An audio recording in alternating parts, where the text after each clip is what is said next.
Welcome, everybody, to the Copernicus Academy and Relays General Assembly. My name is Silvia Corti. I lead the network animation for the Copernicus Support Office, and I will be your moderator today.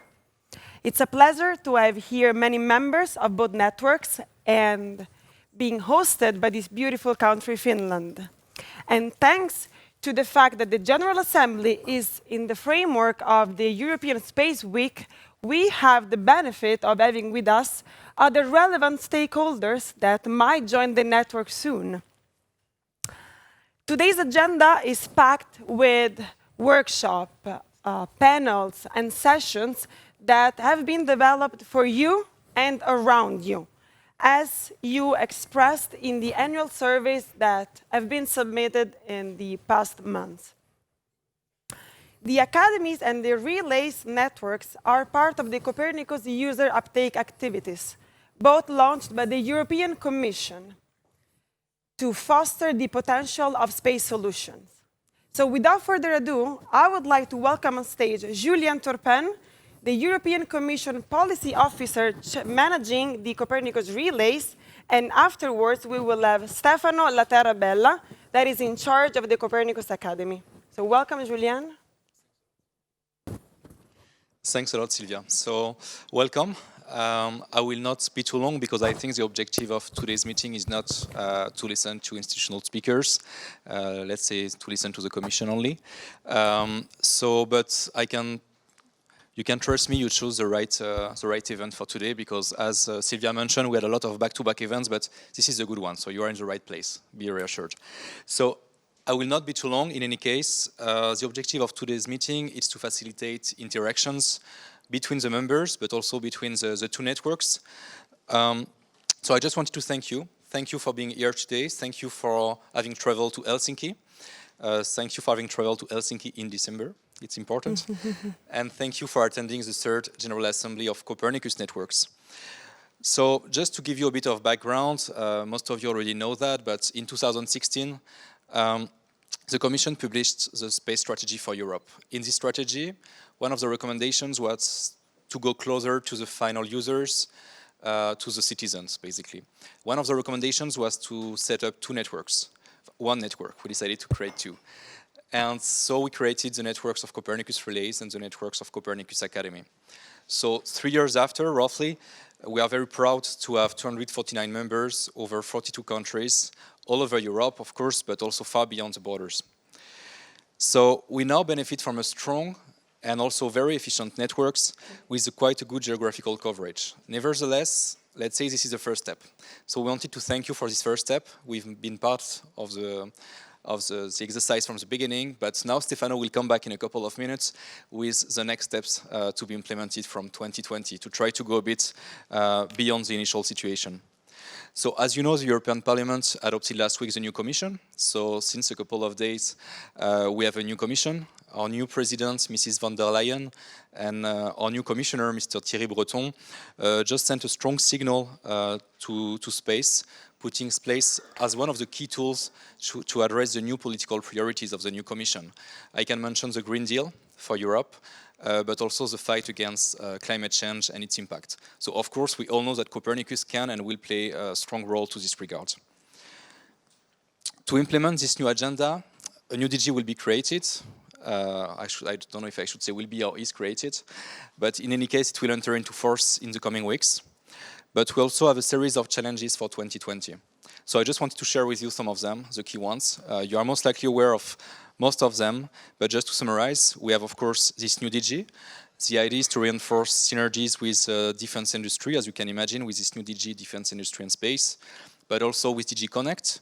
I think it opens a lot of opportunities. I can think here about quantum, artificial intelligence, or again, HPC to provide some interest, some fields of common interest. The second challenge will be the adoption of the new legislative framework. As you know, the proposal of the Commission is being negotiated. We hope to have an adoption in 2020. I hope it should be okay. The single regulation should allow to have a more flexible EU space program, also with a ramp-up phase for SSA and GovSatcom. The third challenge, and it's quite maybe the first one, let's say, it's negotiations on the MFF, as we call it in Brussels, the multi-annual financial framework. Basically, it will settle the budget for the period 2021-2027. So in its proposal, the Commission offered a 16 billion euros budget for the EU space program. So we hope actually that it will end up with good news as we had last week with ESA Councils in Sevilla, where 2.5 billion euros were allocated to Earth observation. So we do count on you to reach this objective. We do count on the members of the European Parliament, and we do count as well on the Council and its presidency. So I think that the fact that we co-organize this event in Helsinki this week is also quite a signal from the presidency, and wanted also to thank our Finnish counterpart to this regard, also to host this event. So these upcoming changes are all positive, so we should only be optimistic for the coming year.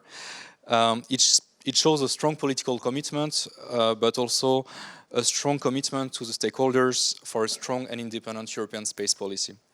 So this will be challenging for us on the Commission side, as you can imagine, with many changes in the coming weeks, but also for you, for the overall family. And we hope that you will all be part of it. And I will now leave the floor to Stefano, who will come actually with more details about the impact on activities of the Copernicus networks. So thank you. Thanks a lot.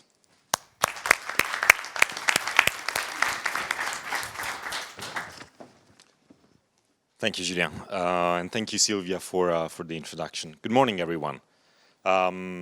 So I won't take long, I promise, but I just want to join Julien and Sylvia in welcoming you today here, and in thanking you for making it to Helsinki, again, for this third General Assembly of the RIAS and the Academy Networks.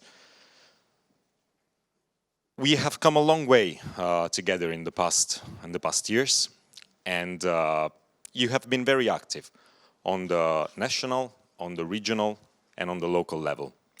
I can say that you have truly earned the title of Copernicus ambassadors.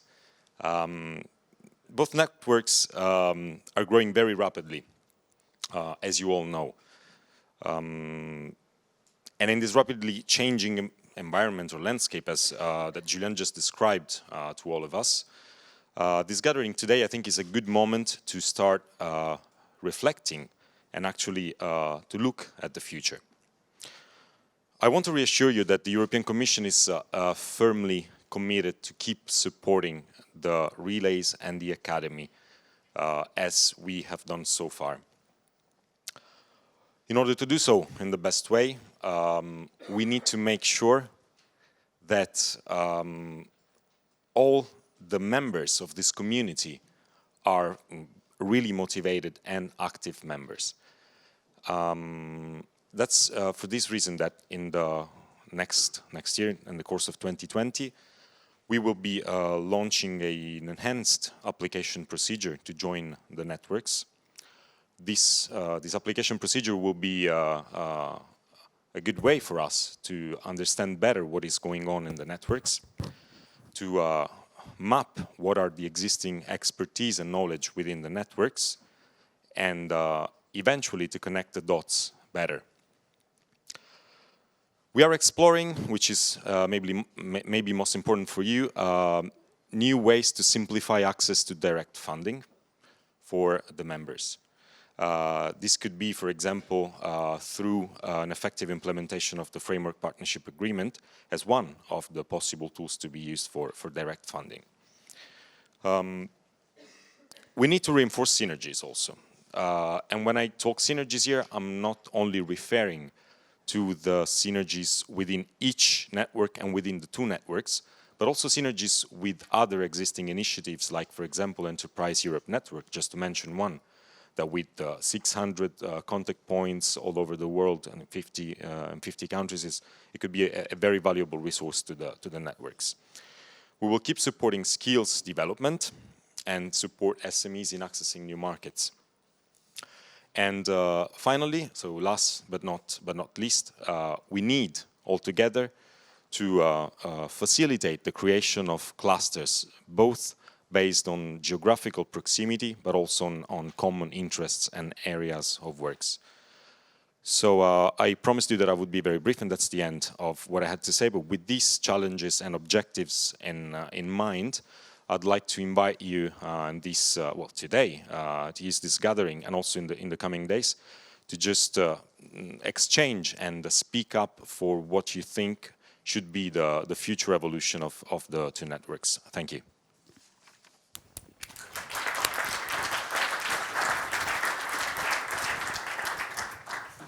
Thank you both, Julian and Stefano, for your warm welcome to the audience. And since we are in this beautiful country, Finland, why don't we learn a bit more about it? So this is why we are welcoming on stage Ali Nadir Arslan from the Finnish Meteorological Institute and member of the Relays to give us a brief overview of the Copernicus Finnish ecosystem. Yeah. Welcome, Ali. Thank you. Good morning, everyone. And I would like to very warm welcome to cold Finland, Helsinki, on behalf of Copernicus Finnish ecosystem. As Julian said, that December is not the best time, but I think we have still snow, and then there are lots of Christmas lights, and I hope that you will be enjoying that. So I would like to be brief also, just try to just give a flower of these activities in Finland. So, I mean, Copernicus is a user-driven program, as we all know, and then users are in the center. That's why user uptake is a key to maintain success of Copernicus program. Because I'm using the deliberately maintain, I believe that the Copernicus program has already shown the success. So now it's very important that we maintain this momentum. So I also selected deliberately the word this Copernicus Finnish ecosystem because that's what we would like to establish in Finland, in national level, European level, and also international level.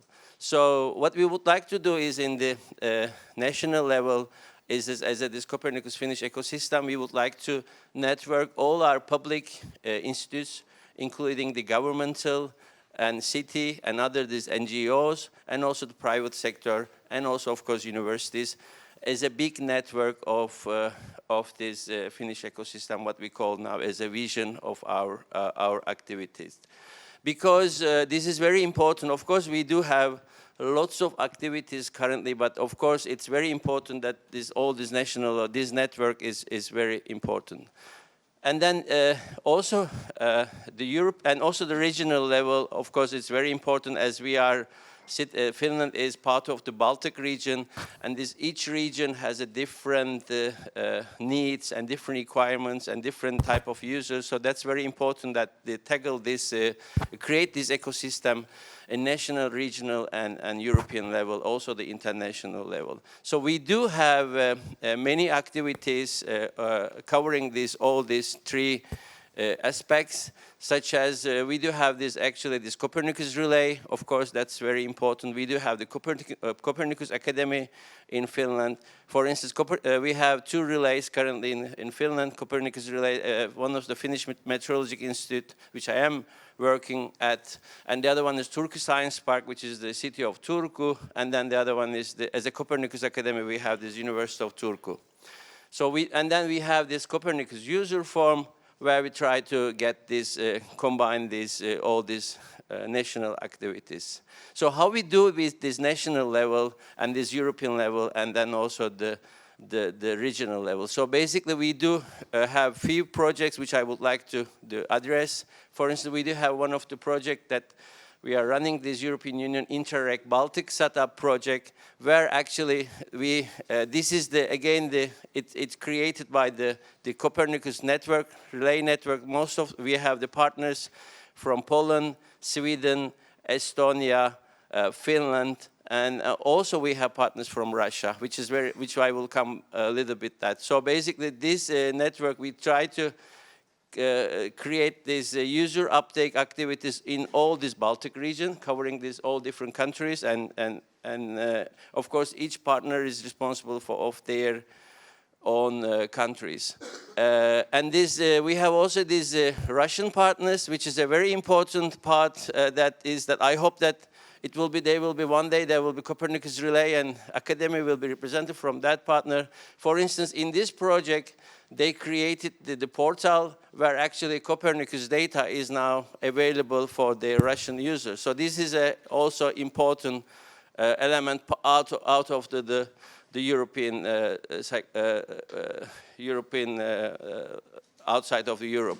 So another thing I think you will be hearing about this, more about this today, this afternoon, FP Cup project, which is very important project where we actually collaborating all these European level activities that has been combined. And we do, again, is a networking, again, is the main theme of this project is user uptake. So that's why user uptake is very important things, what is in our agenda.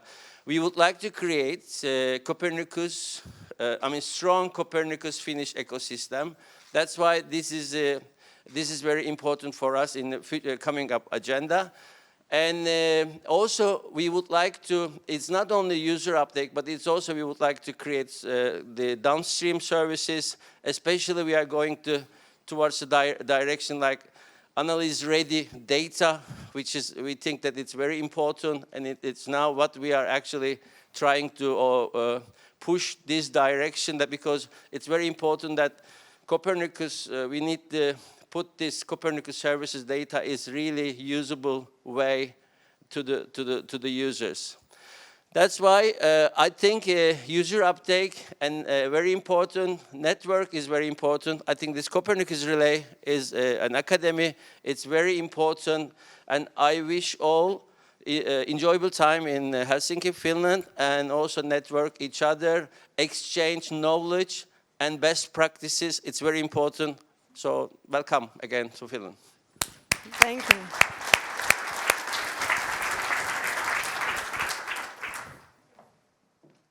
Thank you, Ali, for your introduction to the Copernicus Finnish ecosystem. And Ali is right. You are here to exchange, learn, and connect. This is one of the aims of the Academy and Relay networks. And if we all want to foster the Copernicus uptake for current and future users, then sharing best practices, knowing what your colleagues from other countries are doing, and getting technical supports are key. And we, as support office, strongly want to help you in this. Our main objectives will be better described by its director, Fredrik Schudan. Thank you. Thank you, Siva. I think you have to give me the small. Right. Thank you very much. Okay. Thank you. Yes, I'm actually co-leading. I'm not the only director, but I'm co-leading the Copernicus Support Office.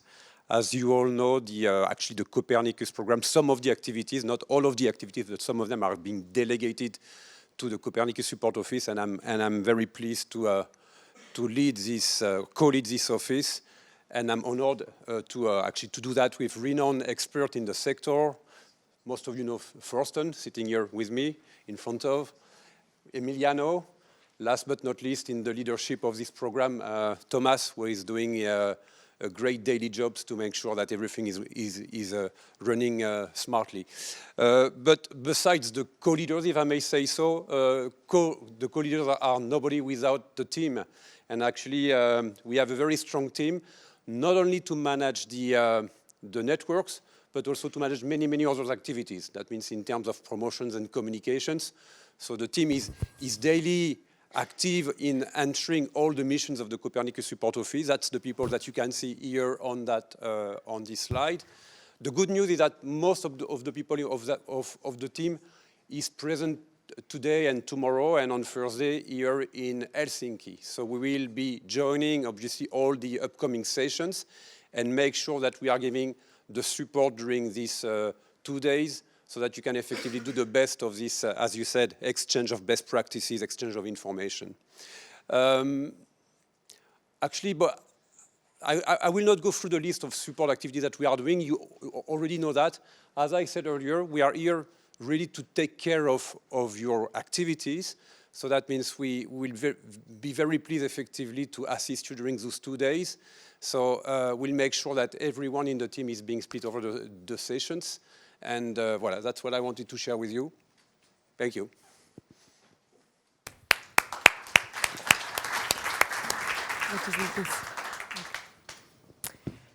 Thank you, Frédéric.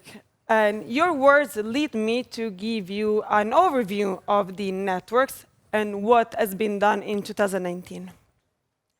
As Julian and Stefano mentioned, the numbers.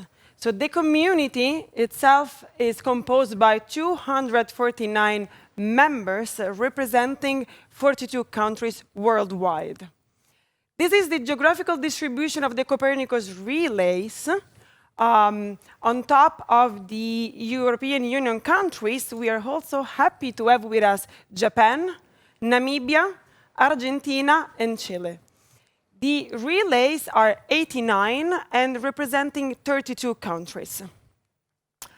The community of the Academy is a bit bigger. We have 160 members coming from 38 countries, and I'm happy to tell you, Ali, we already have Russia with us. We have Russia, we have Ukraine, other than the European Union countries, and we also have Ghana, Nigeria, Paraguay, Bolivia, and Chile again. So it is a beautiful mix, incredibly useful to increase awareness of Copernicus all over.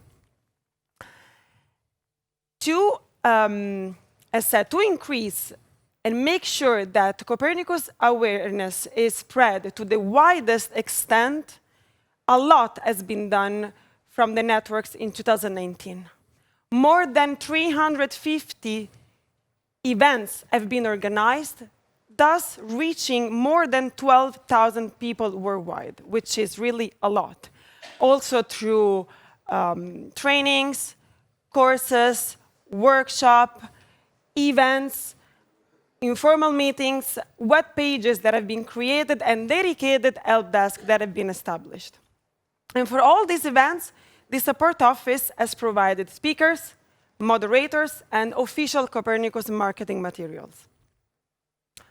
And we will continue to do so in 2020, focusing on the activities that helped you the most this year.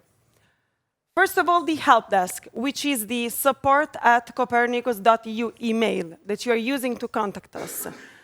Through that email, you can ask us whichever question related to Copernicus you can come up with. Technical questions, requesting of speakers, of marketing materials. We are very fast in replying and will provide you with all answers that you need. Or we will direct you to those that have the answers for you. The phone calls. We have called almost all 249 members. Our aim is to finish these phone calls by the end of the year, so we are getting in touch with the members that haven't answered to our polls yet. The bilateral phone calls have proven to be an invaluable means for us to build a relationship, to know you, to understand you, and therefore, through these phone calls, we tailored today's gathering to your needs because they served as loudspeakers of what you commented in your annual surveys. But not only that, so Stefano already anticipated that we developed a new application form.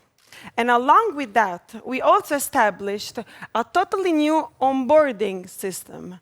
So the new members, and I hope that many are in this room, will benefit from a thorough process that will make clear to them right from the start what the roles and responsibilities are, because you have them if you want the label. As the European Commission was saying, this is an amazing network that you can benefit from, but of course we all have goals that we want to reach together.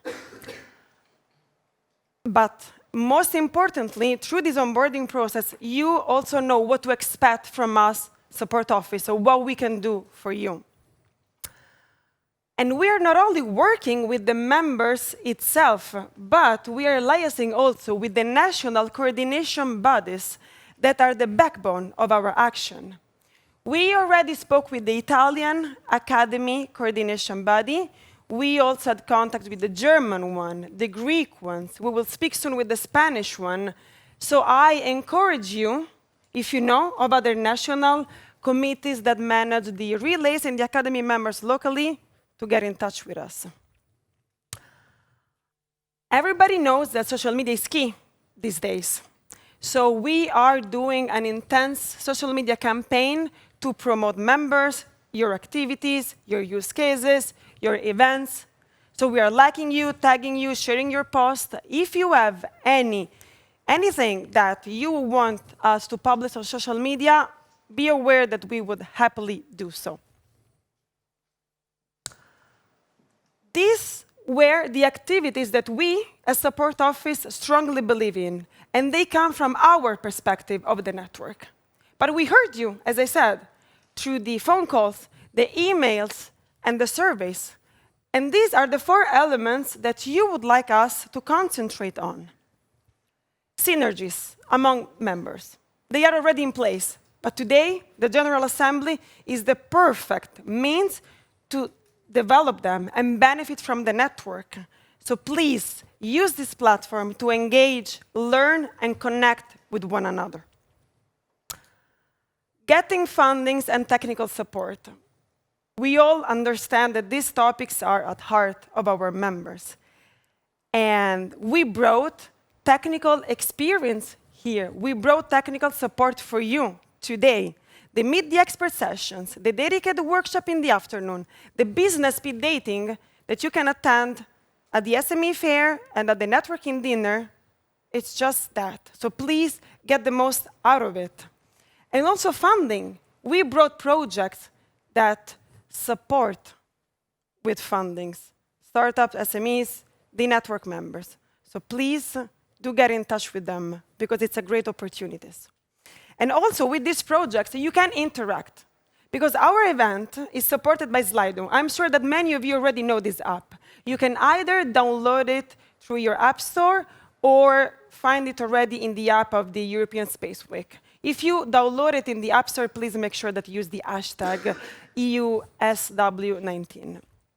Through this app, you are able to answer questions to answer to questions that our speakers will ask, and you can also participate to polls. So this is a perfect way to get engaged. Best practices. We already share best practice, but you're asking us to continue to do so, and of course we will, especially through the monthly video conferences, the monthly newsletters, and the webinars. These are perfect ways to get the information on the network and on technical assistance that you are looking for. So please get engaged. You can either speak in one of the monthly conferences, because we welcome in every conference old members to promote their best practices, but also new members to get introduced to the network. We can also insert you in our newsletter, so we can link to your website and your activities, and we can inform the networks about your results achieved. And the webinars, you can actually conduct a webinar if you want. And this would be a perfect means to networking, because your fellow members would know that they can reach you on certain topics, because you are expert on that.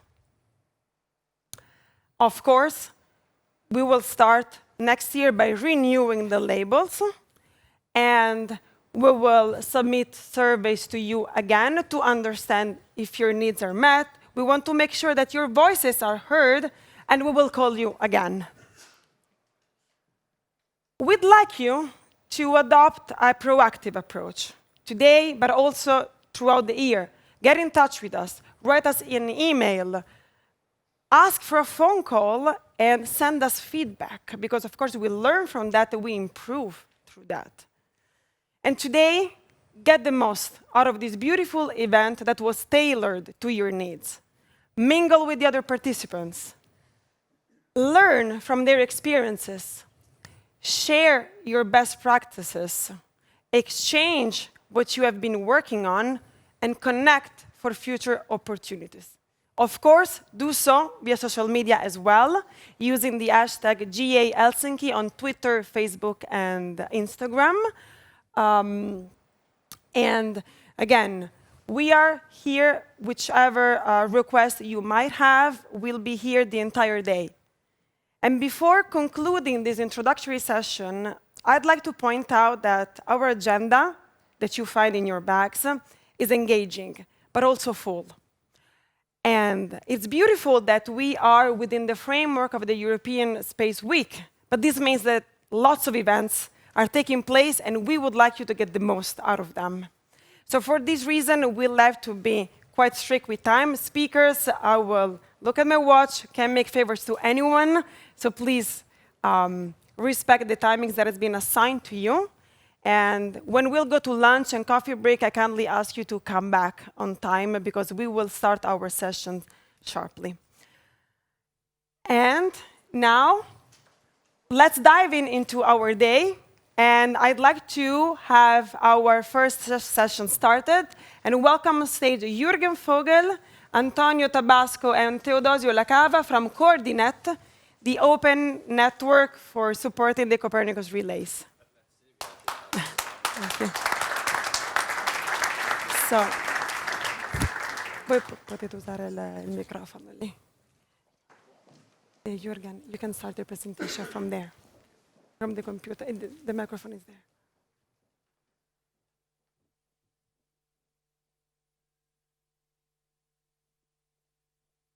I can help you with this. That's okay. It's okay. It's okay.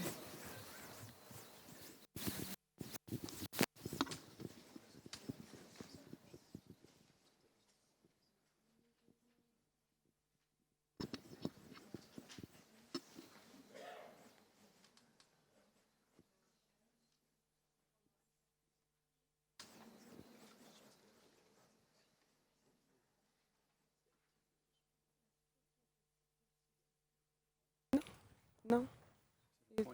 No, I don't think so. You just have to. Maybe yes. So, good morning.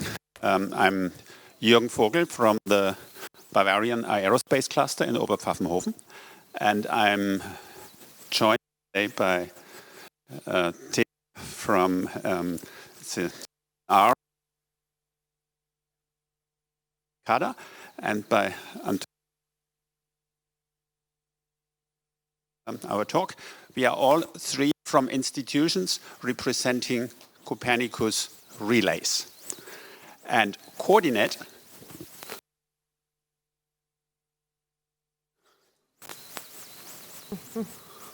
so we are going backwards this time. Yeah. Coordinate is Copernicus relays plus the Nereus Association. So supporting business based on Earth observation data and are supporting services based on these Earth observation data.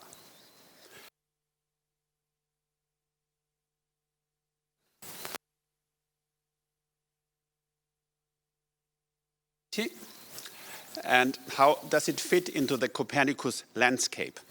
Well, there is the Copernicus.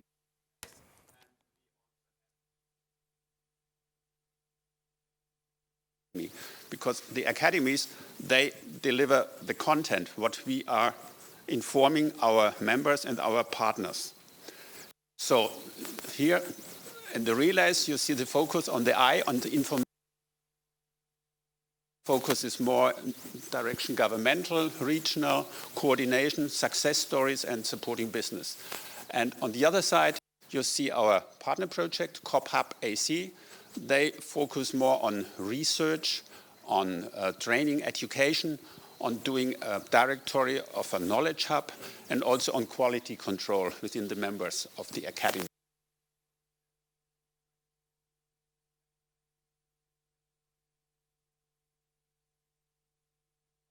The landscape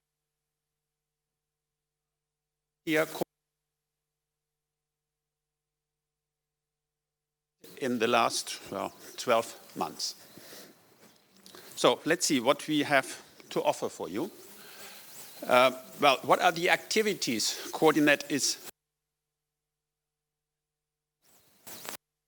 We want to know what our members in our regions, how do they look like? So we do stakeholder analysis.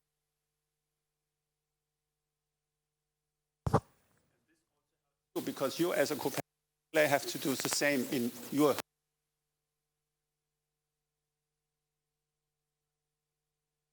awareness, collecting success stories, trying to find champion relays you could in a way copy, and we are giving webinars. So the first one, you might put the date down, Thursday, 23rd. There will be another invitation via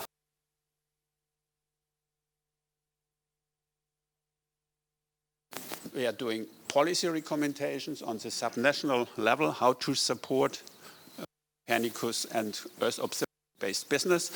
And we are thinking about pilot project creation and business links, but more on from Theo. Selling propositions of Coordinate is that we are an open network. So we have an own work package just dedicated to involving you.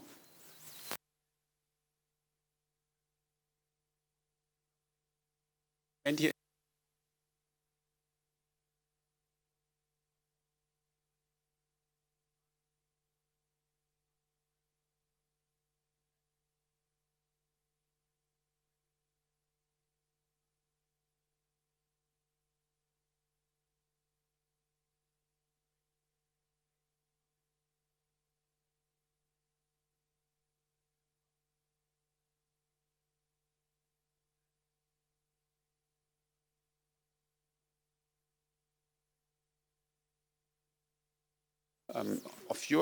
for your academy on being supported with small project funding. So we are not talking here of a fortune, we are talking here of around about 5,000 euros, but maybe you get some matching funds from your region and from other institutions.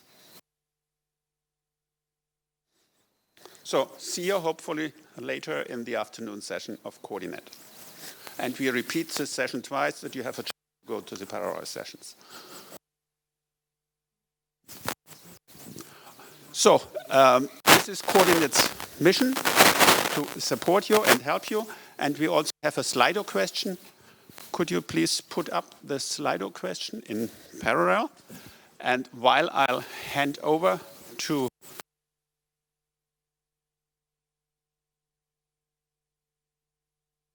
line, and then we see what are your interests, how can we serve you best as Copernicus Relays and academies.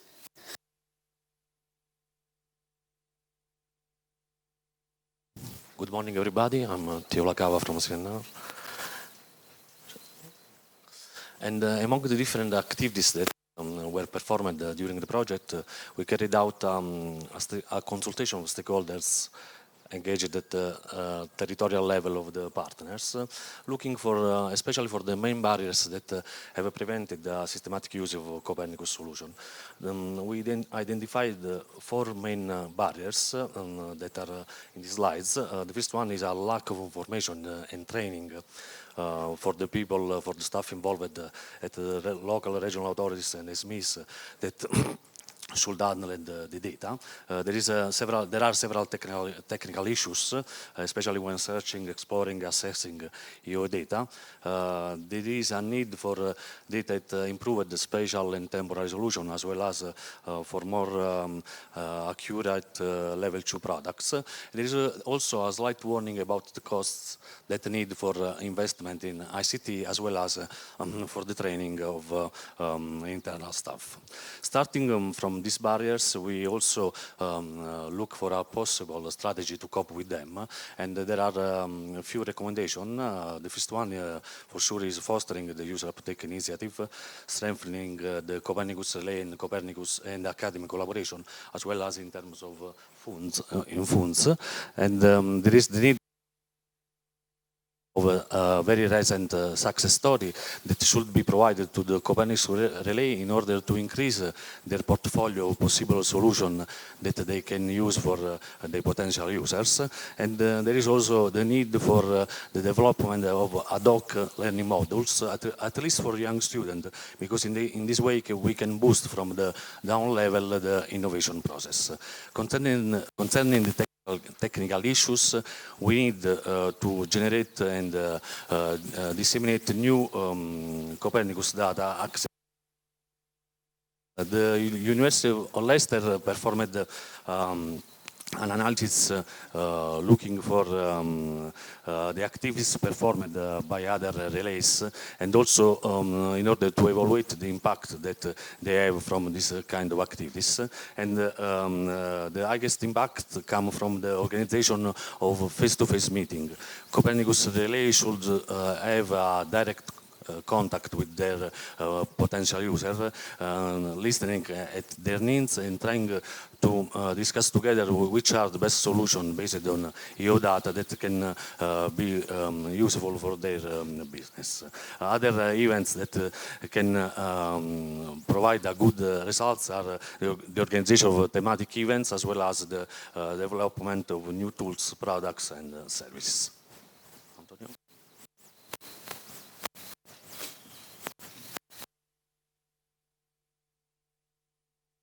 I will try to speak louder. The activities that we are doing within the Coordinate project to steer as much as possible the business development in Europe from the perspective not only of the institution, but also from the perspective of the industry. Why we are participating as a company? We are one of the few companies participating as a Copernicus Relay. This is already growing, which is a good notice. The important point for us is that we consider that the dissemination of and the training of the different areas that can be covered with Copernicus are really helpful for the development of the business in Europe, involving the use of the satellite data information. Our experience is that whenever we approach to institution, potential customer, as a company, it's clear that they see or they consider that we try to develop business, and of course we are trying. But it's also important for us that with the hat of the Copernicus,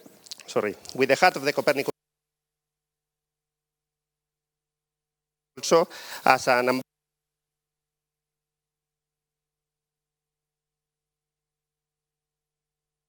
Copernicus. And here we try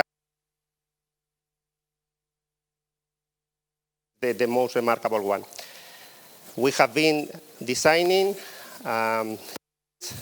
daily events with the meetings with the Ministry of former Ministry of Environment in Spain, now Ministry of Ecological Transition, where we were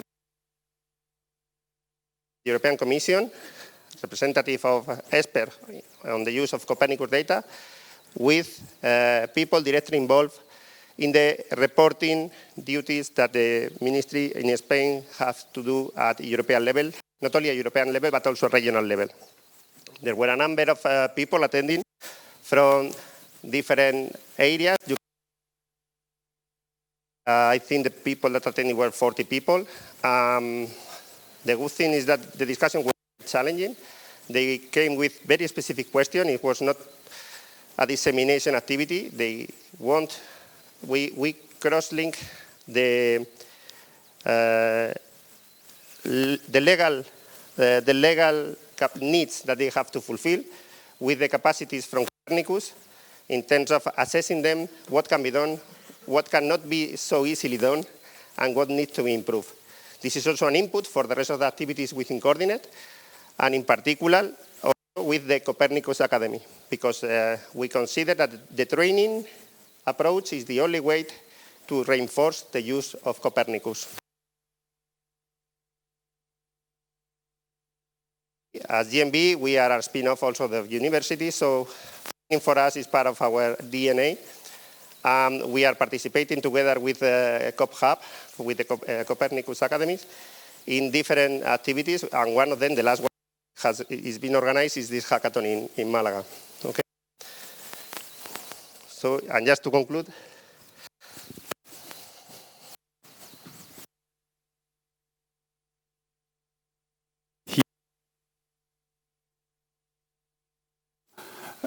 give you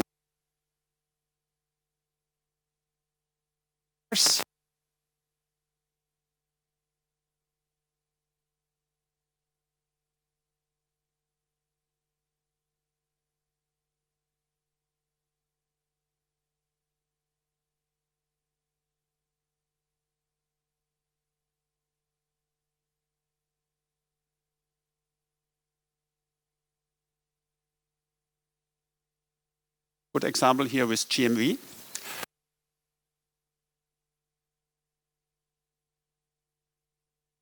In your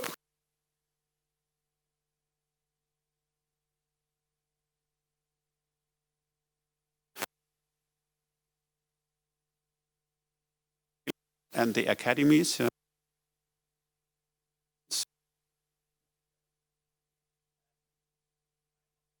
See you again in our afternoon session. Expressions of interest with a small project funding around €5. Remember, innovation is a slow process. It always takes longer than you think. And I think the only way out is to bring in young people. They work on a bit of a faster time scale. And this, I think, brings us again back to the Copernicus Academy. And Stefan Lang will tell you more about the break. Thank you.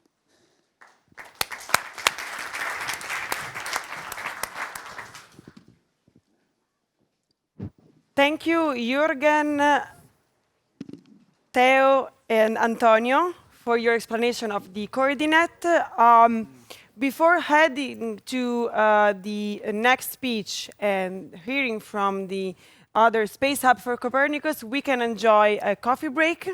So you are welcome to go upstairs and have a little coffee, something to eat, and start networking with each other. And we will be back here at 11:20. Let me welcome on stage the next Space Hub for Copernicus, represented by its coordinator, Stefan Lang and Barbara Riedler. Welcome. Thanks a lot. I hope the microphone works now. Yeah, can you hear me? Okay. No, we can't hear you, so maybe we can. Yeah.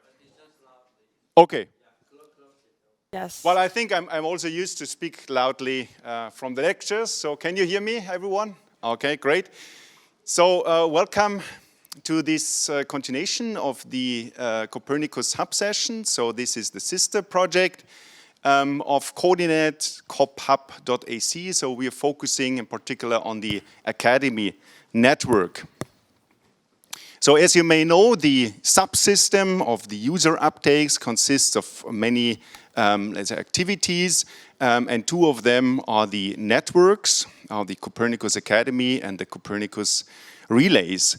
And we see the Copernicus Academy as, let's say, a dynamic organism, which of course, like an organism, relies on nutrients, input, input from us, as we all hear, input from the partners. It also relies on interaction, in the sense of networking, and it also relies on sensing, meaning to know what's going on. And this is actually what we would like to foster with this project. So you've heard about the Copernicus Academy, about the figures from Stefano in the morning and also Silvia, and we are happy that it's not only 150 plus, it's actually 160. And you see some of the fresh members somewhere in the back, Ivan and others. And of course, it's impossible to know each other personally. And this is, of course, also maybe not the primary aim of the network.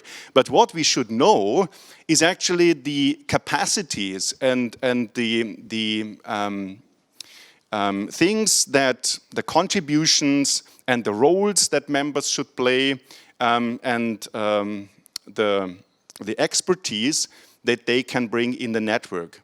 And this is one of the key aspects we would like to foster in our project, and also to bring up tools to visualize that and to exchange that, and thereby to foster the sustaining of the Copernicus Academy. So in principle, that's a kind of a service to the network. Well, I would like to invite you to come up with the first answers to this Slido question.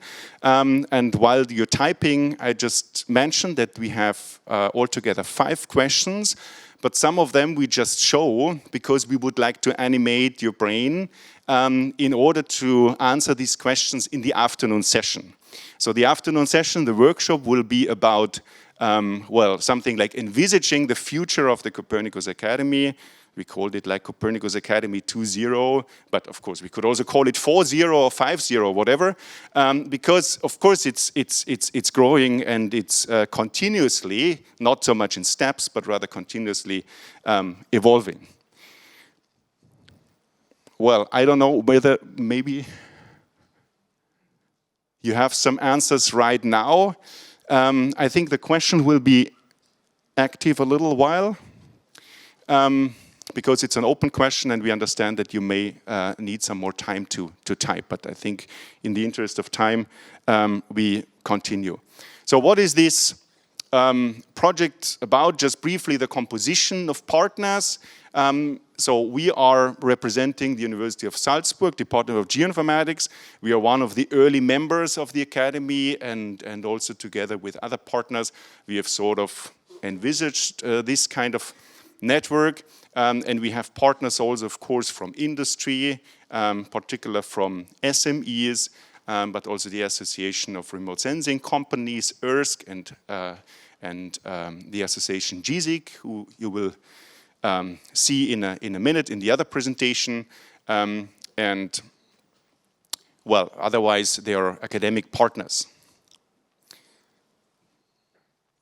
So what's the idea? As I said before, we would like to boost the Copernicus Academy, to sustain it, and of course by this support the support office and DG GROW. We are in constant exchange with the CSO and DG GROW, what type of activities we would like to foster to sustain the network, of course, even beyond that short period of time that this project is active.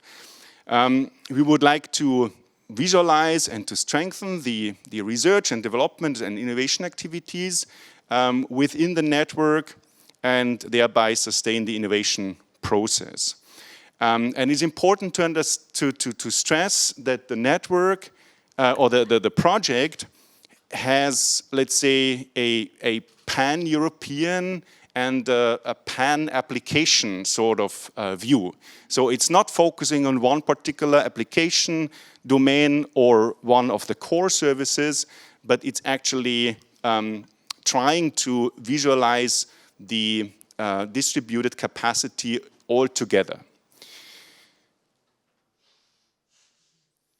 Well, and since this is not just a virtual thing, we would like also to establish hubs. But this is, of course, a kind of a long-term plan. This is not something we can do within 1 or 2 years.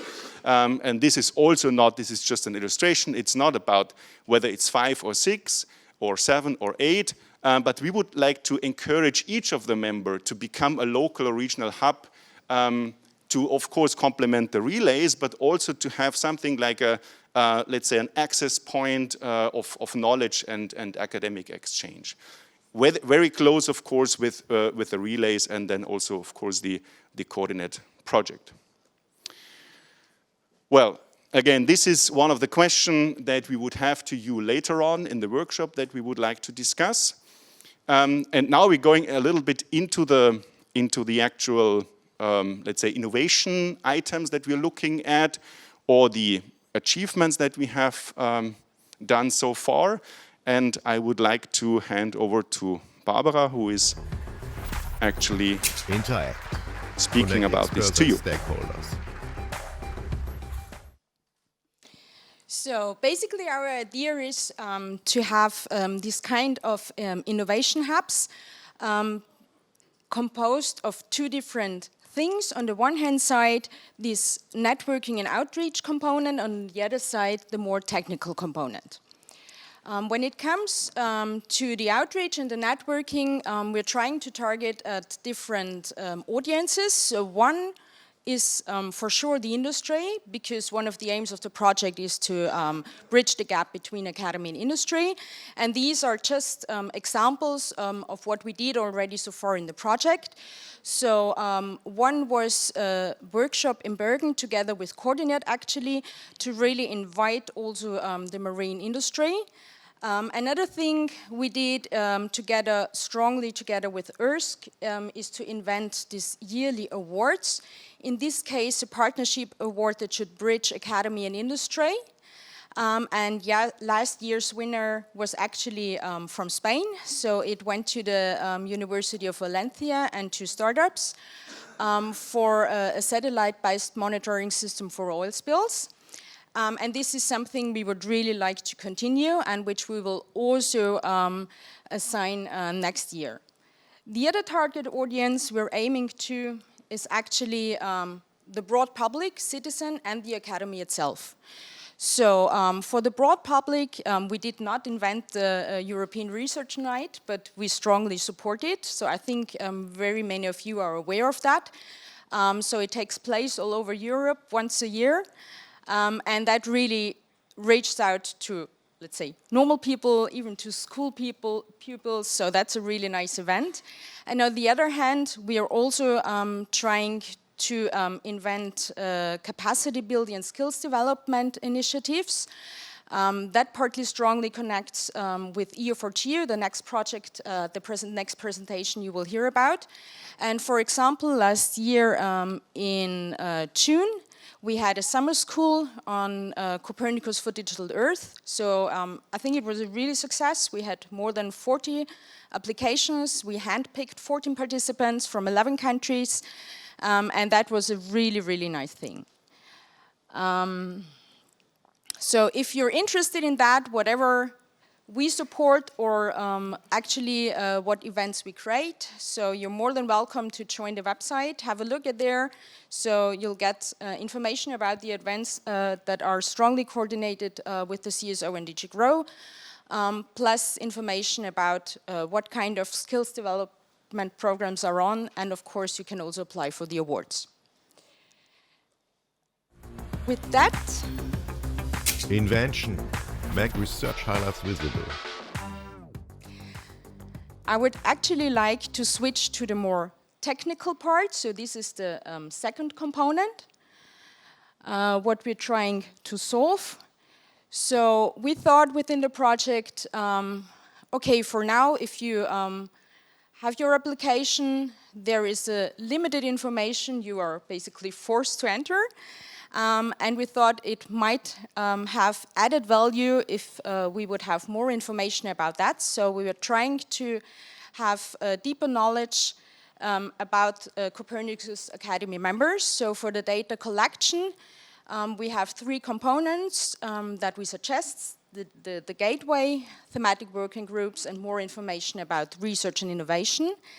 And the aim is that exactly this information could then be nicely visualized so that it would make it easier for the academy members on the one hand side, but also for external parties, like for example the industry, to really harvest that information. On top of that, we are showing a prototype of a citizen app where not necessarily this information, but Copernicus-related information is visible and where there are real user involvement is possible. So the first thing I want to show is the gateway. Stefano actually already mentioned that there is a process of defining a new application process, and that is exactly the aim of one of the aims of the project, to support the CSO and DG GROW with that, to gain more knowledge about the members and also understand their potential offers. So we thought, in addition to what is asked right now, it would make sense to have more details about educational offers, as we are talking about academy, plus existing partnerships, because that could make it easier for members to really see who is active, who is involved with whom. Plus structured information about what methods are used, what application fields, and what Copernicus services. So far this has partly been asked as well, but we thought of a kind of self-assessment, so where people are actually really forced to grade their own expertise in methods or services, so that you somehow avoid to have no answers or no datas, and that will be crucial for the visualization part I will show you later on. The second thing, and what is also related to that when it comes to the Copernicus services, if you have already at the first application where you know in which Copernicus services the members are involved, is the thematic working groups. So that here the idea is really to capitalize on the excellence of the Academy members. So the aim is to identify priority themes, the target groups, and to have a really regular exchange. So we now set up 6 thematic working groups with a chair. We identified the main target areas, and that is something where people are really involved. So there are regular meetings, so real meetings or online meetings, and that is something that is really hands-on, where people can really somehow shape the future in exactly these areas. So for now, we have 39 members or experts from 21 members registered that are really, really active in this thing. That's something we will also discuss in more detail about the workshop in the afternoon. The next thing is what I talked before, is this knowledge landscape. So we have some kind of ideas of how we would like to visualize that based on actually the self-assessment on the application form. So with that, I would like to show you that online. So the idea is for here, it's the 6 Copernicus services. What you see in the background is something that we call actually a knowledge landscape. So everybody has to rate its involvement in each service from 0, not at all, to 10, I'm a real expert and really involved. And what you can see in the background is this kind of overview. The idea is to additionally have the possibility to filter based on specific methods. So if you here change, for example, to geovisualization, spatial analysis, and data integration, you will see automatically which of the members use these methods in the field of this core service. And then, of course, like always, if you're really interested in which organization is involved and about additional information about that, you can, of course, click then on the specific member, and you'll see all the admin info and additional info, for example, in which educational program they're involved. So that is really the idea, to map the expertise and skills that are currently presented in the network, plus to have this analytical tool. For the afternoon session, again, we would like to know, okay, that's our suggestion now, but what is really important for us, because you are the members, and it should be, of course, for you as well. So what kind of expertise would you like to see additionally to be showcased? So that's something we would be really happy if you would answer us. Additionally, we want to know about the innovation. So that's still the first one. So the idea was to create, within this knowledge landscape you just saw before, a dashboard about Copernicus stimulated innovations. That is actually, to be honest, just started and it's still under development. And again, that's something that would be of interest for us to know. How do you think innovation can be measured or should be measured? And with that, I will come to the last technical part, which is actually the citizen app. As I said very briefly before, it should be provide access to Copernicus information layer and guarantee some active involvement.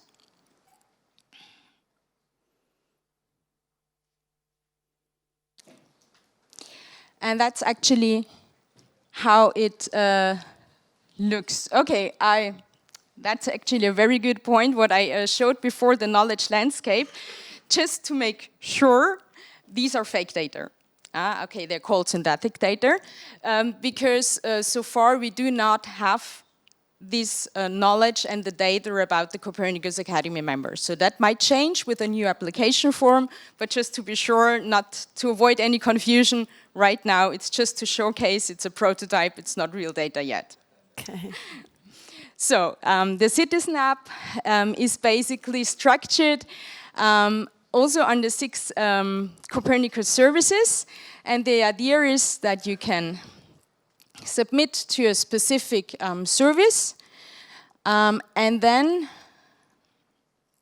available Copernicus data will be shown. So in this case, right now, what is also available on the website is these 5 layers. So I think most of you are aware of that. You can, of course, zoom in, have a better view at them. Plus, the additional asset would be that people can really ask questions.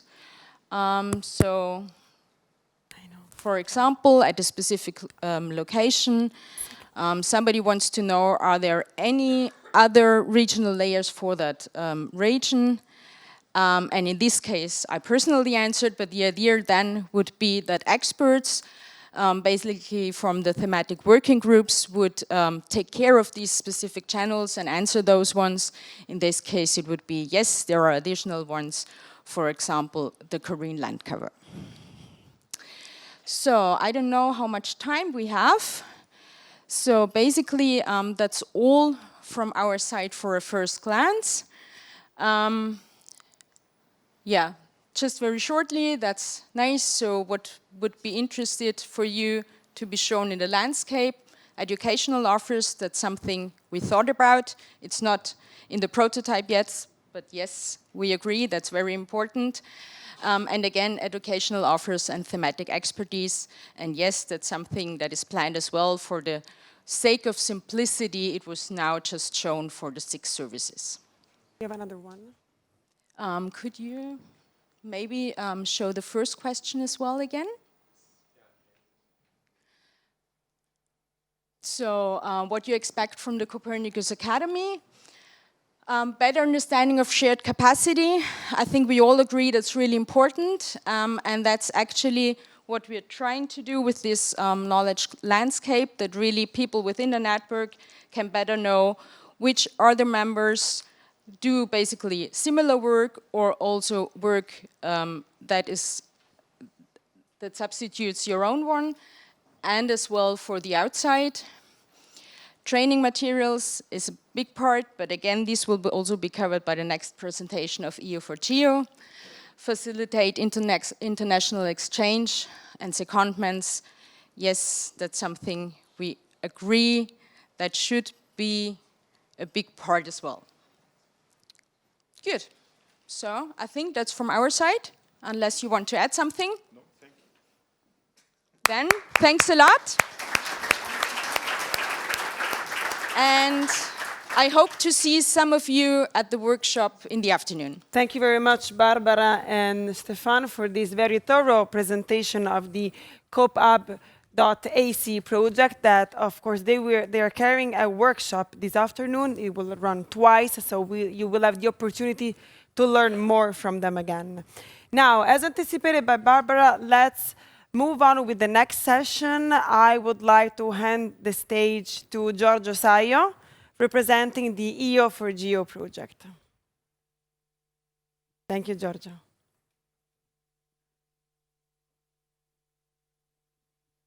Thank you.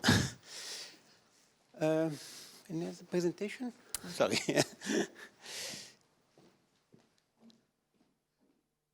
So we have, I had to share the presentation with one of the members of the consortium, Danny van der Group, that is coming, is just landed at the airport at 11, so maybe he joined us during the section.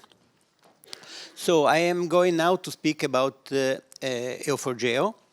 This is a Erasmus Plus Sector Skill Alliance in the sector of the space geospatial.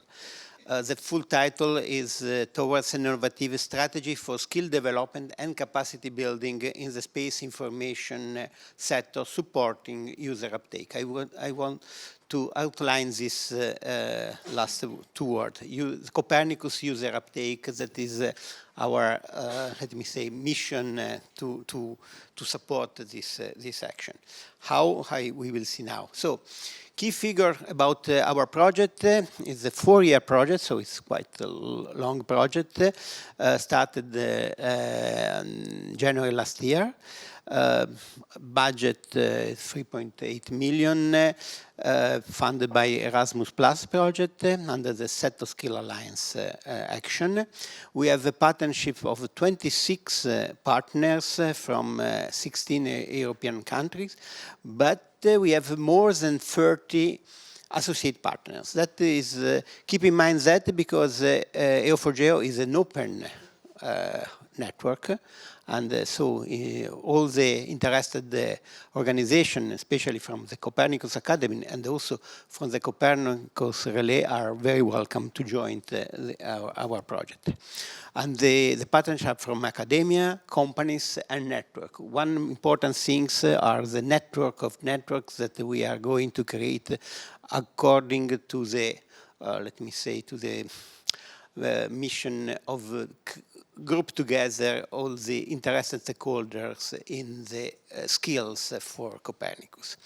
So we have GZIG, myself, I am the coordinator of the GZIG Association, and that is also the coordinator of the project, but we have 4 coordinators right now, so it's not only GZIG, that is more the general coordinator of the project.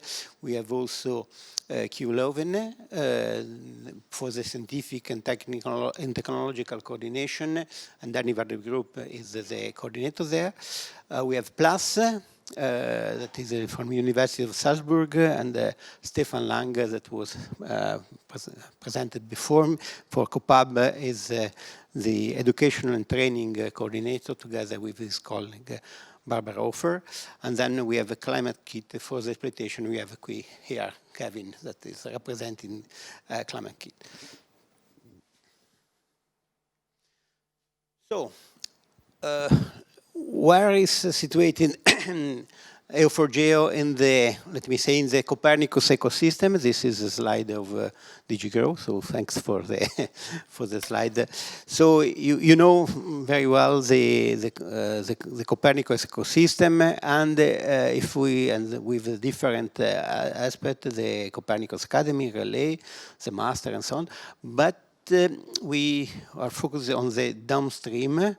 And this we have to consider in the skill part of, because for the downstream, for the user uptake, we need to consider what is the skill to allow this process. So, and the Commission has, together with DigiGrow, together with DG Employment, had some vision about that. Of course, there is the awareness, the outreach, the information networking, the skill training with the user uptake, but there is the user strategy, and then the Sector Skill Alliance, that is an action of Erasmus Plus, not only for the space sector, but for some strategic sector of the Commission.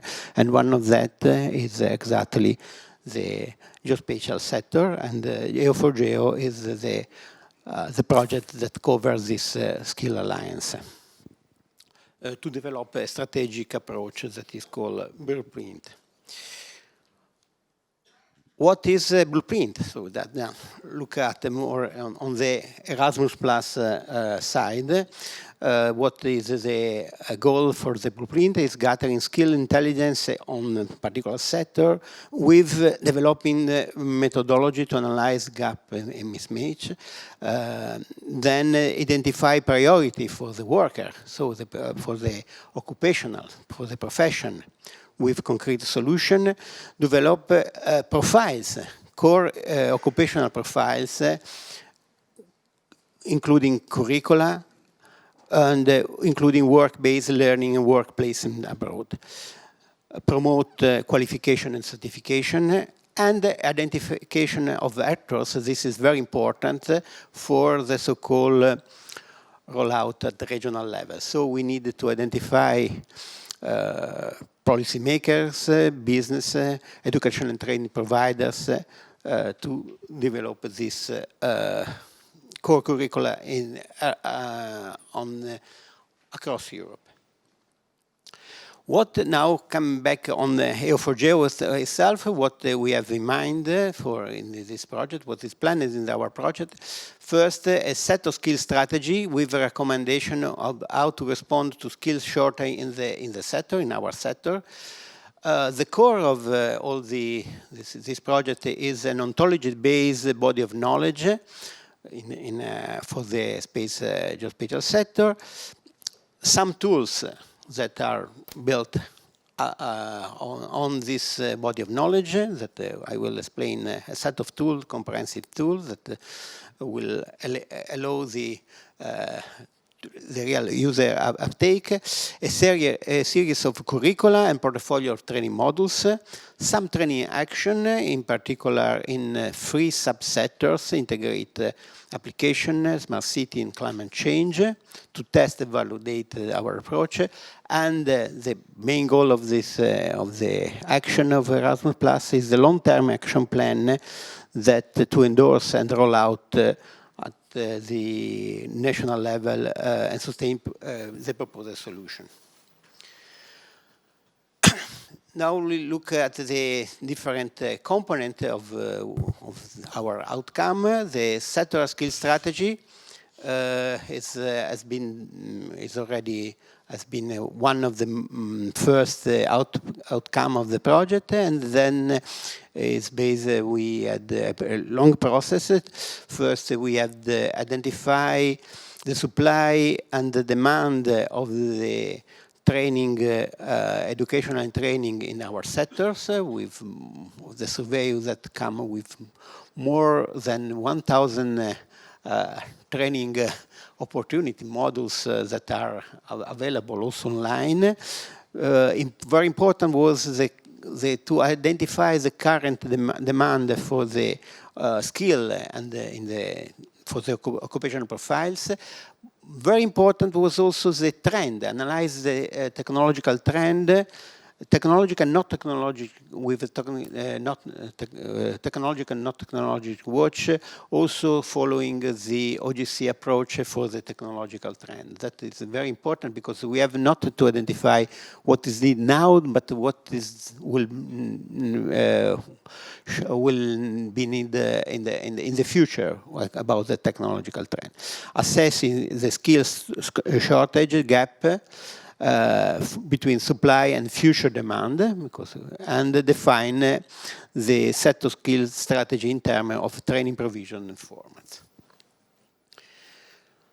So if you look at some way, our vision and mission is for the set of skill strategy is to foster the growth of the European Earth observation and geographic information sector, ensuring workforce with the right skill at the right place and the right time, with the mission to ensure the strategic cooperation among stakeholders on skill development in our sectors.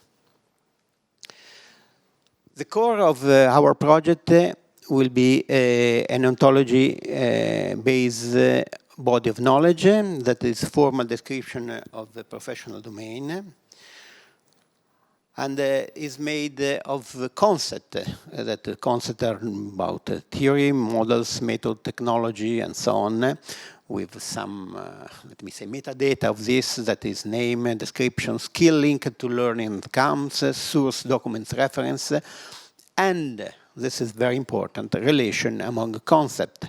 So you can look at the what in the schema you can see how the different contents are related, and this is very important because to build concept is needed some concept and so on.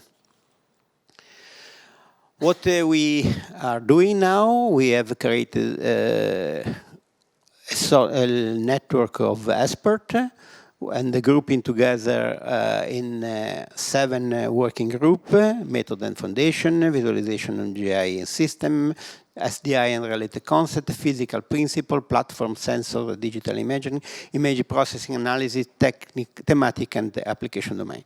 So these are the contributors that they are working for creating the concept itself, group together and making the relation that, and also link with other existing body of knowledge in the field, data mining, data security, or other things. And then to consolidate and integrate that to build the body of knowledge. Okay, based on that, we can look at what we call curricular design, that is structure of program, model, course, and so on, with that indicates the concept to be covered in this curricula. That is the important thing. So when you define a curricula at the university, but also in vocational training, you have to define which core concepts are covered. So that is very important, post and prerequisite, reference material, and with the possibility to define flexible learning paths. How was the process for us to build this curriculum design? We started from real cases, so that we define a business process around some scenarios in climate change, smart city, integrated applications. That was the initial part of the planning of our activity. The business process means made by task made by people, actors, that need some proper skills, and then bring us to the so-called job profile. And this, we have defined job profiles in our sectors, also connected to the ESCO database of the job profile. And this in the term for the optimization of workflow. Another important component is the tools that are created upon this the body of knowledge. That are a set of tools to bridge education and supply and training demand in our sectors. And behind that, we have the instrument for the working of the body of knowledge, to define the concept, editing, to visualize, and so on. But upon that, we have a sort of core tools, body of knowledge tools, like occupational profiles, learning path tools, curriculum design. And based on that, we can consider, for example, tools for the definition of curriculum vitae. That is important because we make a reference to the concept, or job offer tools, just to say what we need some people that have some specific skill according to the concept that we have defined. We have already some first release of these tools. Some are on prototype, so in the next months we will work to assess these tools and then to test this tool for the definition of curricula according to what has been analyzed before. We have not working just in our shell of the Copernicus, but we are considered the linkage with the Earth observation tools and the service like GeoBrowser, Terrascope Viewer, LeoWorks, and so on, that DIAS, and all the instruments of the Copernicus ecosystem, of course. Just to conclude, we have the perspective of the long-term action plan that that is based on some main pillars: coordinated effort for market intelligence and skill mapping, that should continue also in the future. With the perspective of inspiring innovative contest, because this sector could, is for sure, will create possibility for innovative contest where apply the Earth observation and so on. Strategic partnership and collaboration, that is the focus. We have a network, we have a big network about that. And then the engagement with user uptake is important to that. Just to conclude, by the way, Danny is just arrived. And so the call for expert, we have this, as mentioned before, here is EU4Geo is an open network. We have associate partner. All of the organizations that are interested are very welcome. But also we have we're in the phase of making extend the network of experts. We have already more than 150 experts that are contributing to the body of knowledge, but any of you that wish to contribute is very welcome. We invite you to look at our website, and you can see the call for expert page. And of course, we intended also to have a collaboration with all the actors, the Copernicus entrusted entities, for example, that are very welcome also for the testing of our tools and our body of knowledge. Thank you for the thing. And you can meet us and the other partners in the Meet of Expert. Exactly. Thank you, Giorgio, for this insightful presentation. Thank you. As you might have noticed, you are surrounded by project roll-ups.